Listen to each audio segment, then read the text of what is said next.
पहला पाठ एजेकिएल अध्याय 18 पद संख्या 21 से 28। यदि पापी अपना पुराना पाप में जीवन त्याग कर मेरी सब आज्ञाओं का पालन करता और धार्मिकता तथा न्याय के पथ पर चलने लगता है, तो वो अवश्य जीवित रहेगा, मरेगा नहीं।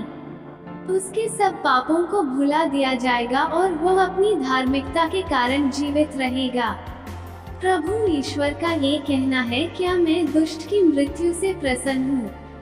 क्या मैं ये नहीं चाहता कि वो अपना मार्ग छोड़ दे और जीवित रहे? किंतु यदि भला मनुष्य अपनी धार्मिकता त्याग कर दुष्ट की तरह घृणित पाप करने लगता है, तो क्या वह जीवित रहेगा? उसकी समस्त धार्मिकता को भुला दिया जाएगा और वह अपने अधर्म तथा पाप के कारण मर जाएगा।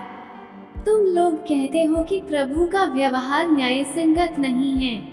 इस्राएलियों, मेरी बात सुनो, क्या मेरा व्यवहार न्याय संगत नहीं है? क्या ये सही नहीं है कि तुम्हारा ही व्यवहार न्याय संगत नहीं है? यदि कोई भला मनुष्य अपनी धार्मिकता त्याग कर अधर्म करने लगता और मर जाता है, तो वह अपने पाप के कारण मरता है। और यदि कोई पापी अपना पाप में जीवन त्याग कर धार्मिकता और न्याय के पथ पर चलने लगता है, तो वह अपने जीवन को सुरक्षित रखेगा। यदि उसने अपने पुराने पापों को छोड़ देने का निश्चय किया है, तो वह अवश्य जीवित रहेगा, मरेगा नहीं।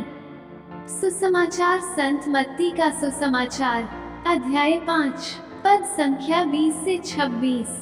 मैं तुम लोगों से कहता हूँ, यदि तुम्हारी धार्मिकता शास्त्रियों और फरीसियों की धार्मिकता से गहरी नहीं हुई, तो तुम स्वर्ग राज्य में प्रवेश नहीं करोगे। तुम लोगों ने सुना है कि पूर्वजों से कहा गया है, हत्या मत करो।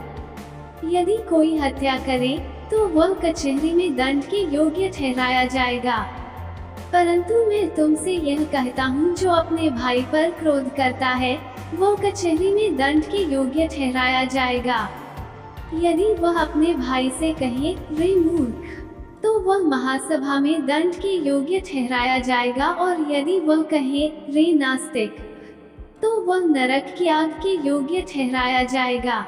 जब तुम वेदी पर अपनी भेंट चढ़ा रहे हो और तुम्हें वहां याद आए कि मेरे भाई को मुझसे कोई शिकायत है, तो अपनी भेंट वहीं वेदी के सामने छोड़कर पहले अपने भाई से मेल करने जाओ और तब आकर अपनी भेंट चढ़ाओ। कचहरी जाते समय रास्ते में ही अपने मुद्दई से समझौता कर लो। कहीं ऐसा ना हो कि वह तुम्हें न्यायकर्ता के हवाले कर दे, न्यायकर्ता तुम्हें प्यादे के हवाले कर दे और प्यादा तुम्हें बंदीगृह में डाल दे। मैं तुमसे यह कहता हूँ, जब तक कौड़ी कौड़ी न चुका दोगे, तब तक वहाँ से नहीं निकल पाओगे। मनन चिंतन। ईश्वर न्याय है, वो सभी का उनके कर्मों के अनुसार न्याय करता है।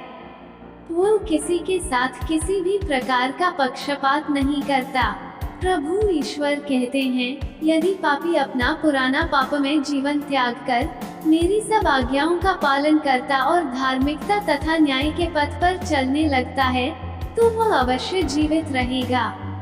यदि हम अपने जीवन में सुधार एवं परिवर्तन लाएं, तो जरूर हम प्रभु की नजरों में धार्मिक बनेंगे। हमारी धार्मिकता हमें प्रभु के मार्ग पर चलने एवं उनकी शिक्षा का पालन करने में हमारी सहायता करेगी।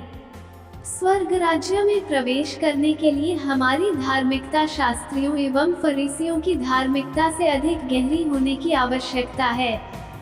जब हम हमारे हृदय से नफरत, घृणा एवं ईर्ष्या की भावना को निकालकर एक दूसरे को हमारे भाई बहनों के समान स्वीकार करते हैं, तब हम एक सच्चे धार्मिक एवं विश्वासी का उदाहरण देते हैं। आमीन।